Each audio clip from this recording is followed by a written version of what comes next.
Hey everyone, before we begin today's story, I want you to do one thing. If you are listening to this alone, or at night, or with headphones on, keep listening. Because tonight's story is not about ghosts. It's not about demons. It's about something that notices you the moment you notice it. This incident was shared by a listener from the United States. The names have been changed, but the locations are real. And what happened there is still happening. My name is Ethan Miller.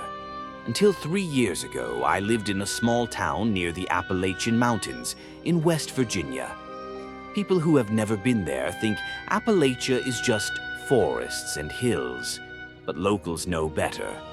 The land there feels aware. The trees stand too close together. The fog moves too slowly. And at night, the darkness doesn't fall. It watches. I moved there because of work.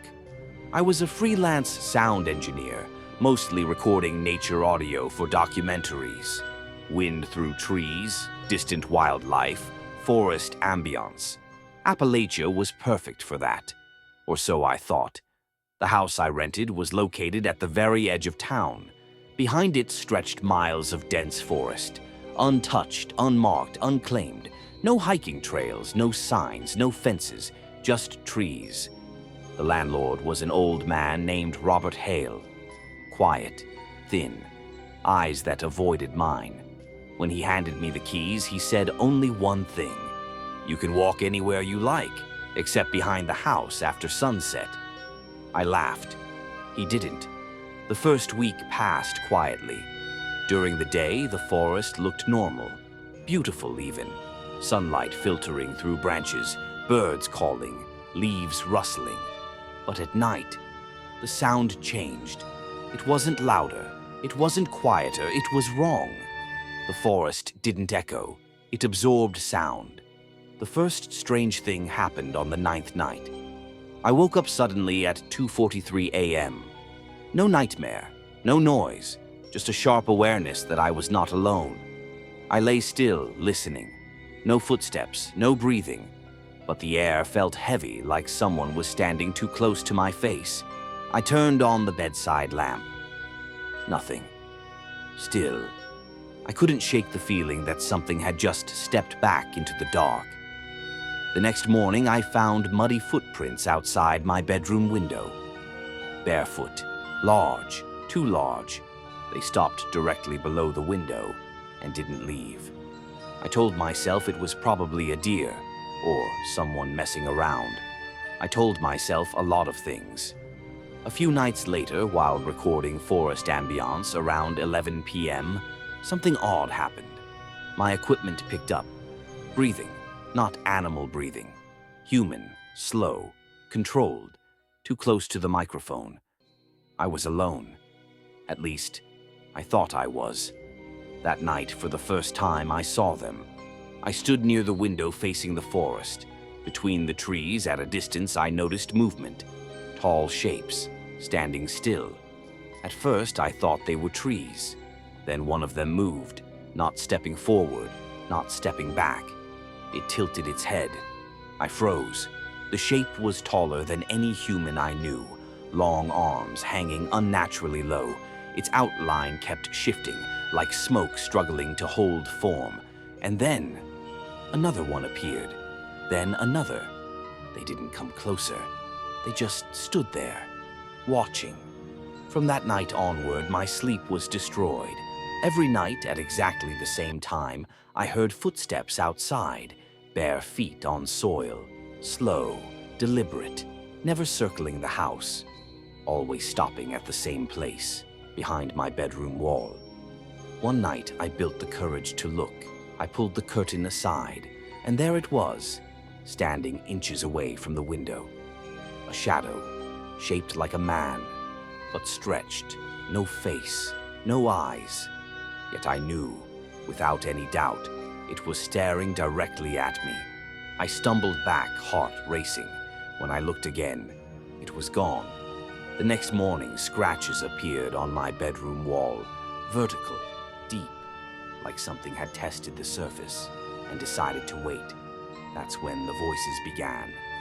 Soft at first, always outside, always my name. Ethan. Never shouted, never whispered. Spoken the way someone speaks when they know you're listening. One night, against every instinct, I answered. What?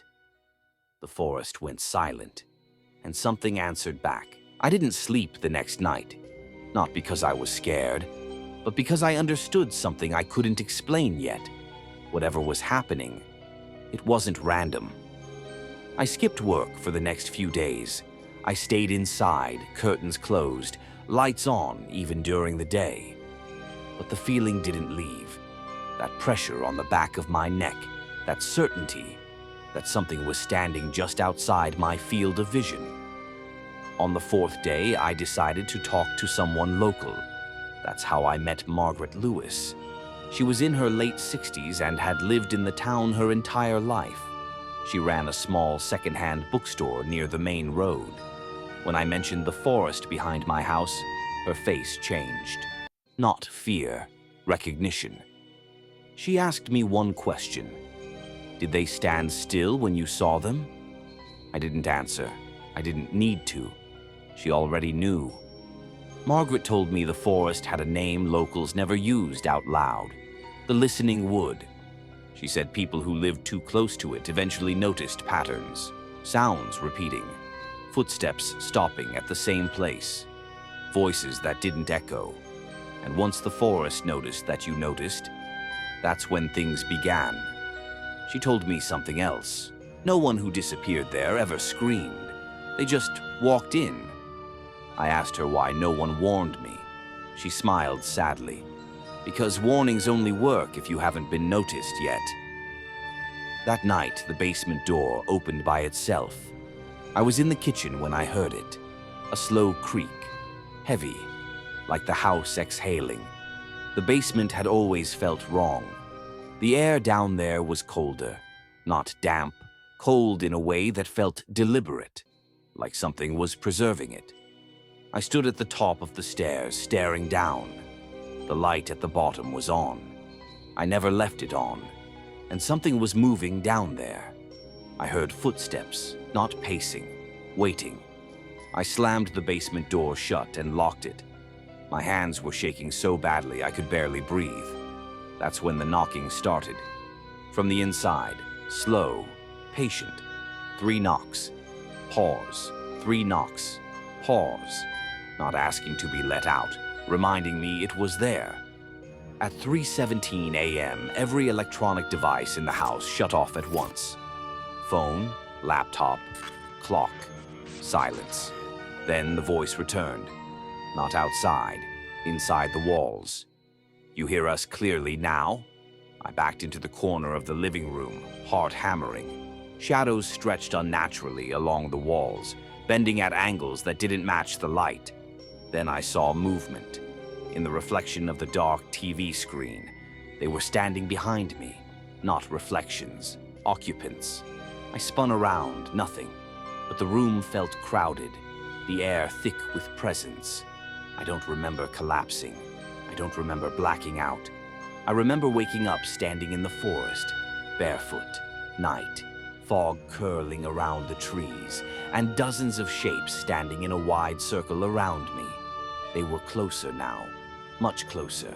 I could see details, or the absence of them.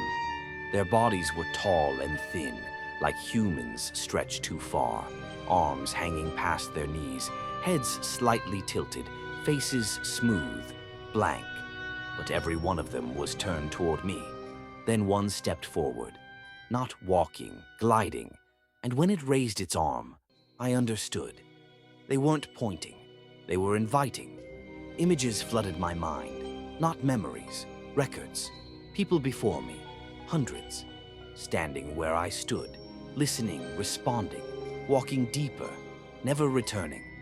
I felt a pull, not physical, mental, like gravity inside my thoughts. I fought it, screamed, dropped to my knees, and that's when I heard Margaret's voice in my head. They only take those who listen willingly. I covered my ears, closed my eyes, stopped thinking. When I woke up, I was back in my house. Morning light streaming through the windows. Everything quiet. Too quiet. I packed immediately. Didn't check messages. Didn't call anyone. I left the keys on the table and drove until the forest disappeared in my mirrors. I thought leaving would end it. I was wrong, because sometimes late at night, when I'm alone, I hear footsteps outside, not approaching, just stopping, at the same distance, waiting. And every time I hear them, I remember something terrifying. The forest didn't chase me, it let me go. And nothing that lets you leave does so without a reason. I thought distance would protect me. I moved nearly 900 miles away to a city where concrete replaced trees and streetlights burned through the night. A place where forests were parks and darkness was optional. For a while, it worked. Weeks passed, then months. No voices, no shadows, no footsteps. I started sleeping again. I convinced myself that fear had exaggerated everything, that stress, isolation, and imagination had created something that felt real only because I was alone. I almost believed it. Then, one night, my phone rang at 3:17 a.m. I stared at the screen. No caller ID. I didn't answer. The phone stopped ringing. And then, a notification appeared, a voice memo, sent from my own number. I pressed play.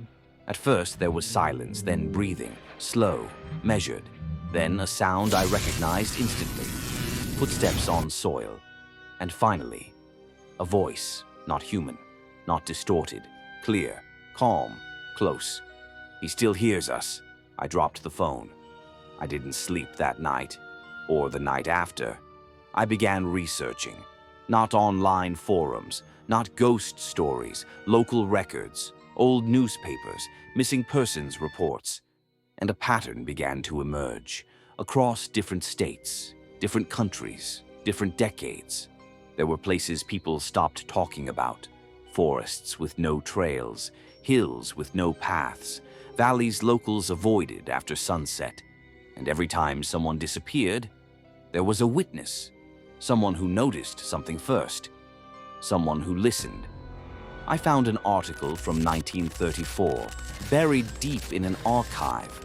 A man vanished near the Appalachian region. Before he disappeared, he reportedly told a friend, "It feels like the woods are waiting for me to answer." Another report from 1968. A woman claimed tall figures stood at the edge of her farmland every night. She vanished 2 weeks later. Her diary was found. The last line read, "They don't move because they don't need to." The most disturbing discovery came from a native oral history transcript recorded in the late 1800s. It spoke of beings referred to as the Watchers who do not hunt. According to the transcript, they do not chase, they do not force. They wait until the mind steps forward before the body does. And then I understood. The forest wasn't a place, it was a boundary, a listening post. A threshold between something ancient and something curious enough to notice it. They weren't shadows, they weren't spirits, they were observers. And once you acknowledged them, you were marked. I contacted Margaret again. I don't know why she answered. Maybe she knew I would call. She listened quietly as I explained everything. Then she said something I wish I had never heard. "They don't take everyone forever," she said. "Some are allowed to leave." I asked why. There was a long pause. Then she answered, "Messengers. The ones who come back are not survivors. They are connections, anchors, ears left behind." I felt sick. That night I dreamed of the forest, not the one behind my old house, a much larger one, endless, silent, and filled with figures standing in perfect stillness, watching outward, watching through me. When I woke up, there were muddy footprints outside my apartment door. Barefoot, large, stopped right at the threshold. I stopped fighting after that, not because I wanted to give in, but because I realized something worse. They didn't need me to go back. They had already followed. The final confirmation came weeks later. I was walking home late one night when the streetlights flickered. Just once. And in that brief darkness, I saw them. Standing between parked cars, under trees, at the end of the street. Closer than ever before. No faces, no eyes. But every one of them turned toward me. One stepped forward. And for the first time, it spoke without using sound. "You listen for us now." That's when I understood the truth. The forest was never the danger. Listening was. Because some things don't want to harm you. They want to be remembered. They want to be noticed. They want someone to hear them. So they don't fade. And once you listen, once you truly hear them, you never stop. That's why I'm telling you this story, not as a warning, but as an explanation. If you've ever felt watched in a quiet place, if the forest ever felt crowded, if silence ever felt too deliberate, don't respond, don't acknowledge it. And whatever you do, don't listen too closely, because the ones who listen are never truly alone again. If you want to listen to more real, terrifying stories like this, please subscribe to Dead Silence Archives and leave a comment below if you have any suggestions or experiences of your own. Some stories want to be told, and some things are already listening.